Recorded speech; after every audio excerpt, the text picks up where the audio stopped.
Ambassador Lydia Vasquez stepped through the quantum-sealed doors of the Galactic Council's Grand Assembly, her biosynthetic legs carrying her with measured precision across the crystalline floor. 500 years had passed since humanity's exile, and today marked their return not as supplicants, but as equals. The assembled representatives of 43 species fell silent as she approached the central podium.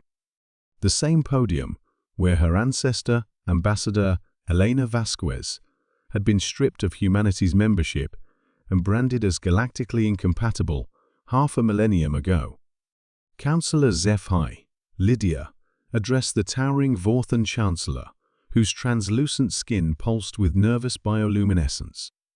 "I come bearing greetings from the Terran Collective and Empire, now spanning 174 star systems across 12 galactic sectors." The council chamber erupted in shocked harmonics, clicks, and neural transmissions as the translation matrices struggled to convey the magnitude of her words. 174 systems. The council itself governed only 89.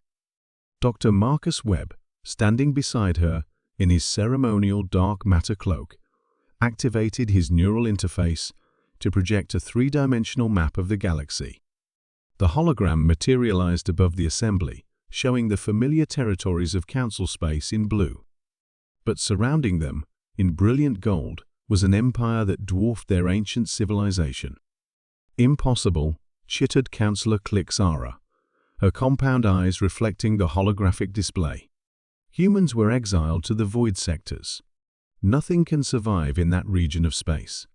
The dark matter storms, the gravitational anomalies, the quantum radiation fields are all excellent sources of energy," interrupted Chief Engineer Sarah Chen Okafor, her cybernetic implants glowing softly as she interfaced with the room's systems. "Once you understand how to harness them properly." The exile had begun with what the Council deemed humanity's greatest flaw, their tendency toward what they called chaotic innovation. While other species followed established technological pathways, refined over millions of years, humans insisted on experimental approaches that the Council considered dangerous and unpredictable. The final straw had come when human scientists Dr. James Harrison and Dr. Priya Sharma successfully created the first stable artificial wormhole, a feat the Council had declared theoretically impossible and practically suicidal. When their experiment succeeded, opening a permanent gateway between Sol and Proxima Centauri, the Council voted unanimously for exile. "Your species violates the natural order," Chancellor HFY had declared at the original trial. "You refuse to accept limitations. You experiment with forces beyond your understanding. You are a danger to galactic stability." Humanity had been given one standard galactic cycle to evacuate all Council space, forced to relocate to the galaxy's most inhospitable region, the void sectors, where failed stars created maze-like fields of dark matter and collapsed space-time. What the Council hadn't anticipated was that humans would see the void not as a prison, but as an opportunity. "The dark matter storms that you feared became our highways," explained Dr. Webb, manipulating the holographic display to show the intricate network of stabilized wormholes connecting human space. "The gravitational anomalies became our power sources. The quantum radiation provided the foundation for technologies your species still consider impossible." Fleet Admiral Rosa Santos Kim stepped forward, her uniform bearing the insignia of the Terran Void Fleet. "We learned to surf the chaos you feared. Every impossible phenomenon became a tool in our arsenal." The assembled councillors watched in stunned silence as the hologram revealed the true scope of human achievement. Massive ring worlds constructed around pulsars, harvesting stations that fed on the energy of colliding black holes. Cities that existed partially in normal space and partially in dark matter dimensions. "Your population," whispered Councillor Yithmar, his crystalline form resonating with disbelief. "How many?" 73 billion humans now call the void home," Lydia replied calmly. along with 800 million beings from 37 different species who have chosen to join our society. This last statement sent shockwaves through the assembly. Species abandoning council space to join the exiled humans was unthinkable, yet the evidence was undeniable. Why? Demanded Chancellor HFY, his bioluminescence flashing in patterns of confusion and anger. Why would established species leave the security of council space for the chaos of your void empire? Dr. Chen Okafor smiled, her cybernetic enhancements highlighting the pride in her expression. Because we offer what the council never could: unlimited potential. In your space, technology is static, predetermined, regulated. In ours, every impossible dream can become reality. The hologram shifted to show council refugees who had joined human society, Cytherian architects designing cities that existed in 7 dimensions simultaneously, Valdorian scientists working with humans to create matter from pure thought, Nexari artists crafting sculptures from crystallized time itself. We discovered something remarkable during our exile, Lydia continued, her voice echoing through the vast chamber. Chaos isn't the enemy of progress, it's the engine of evolution. You tried to protect the galaxy from change.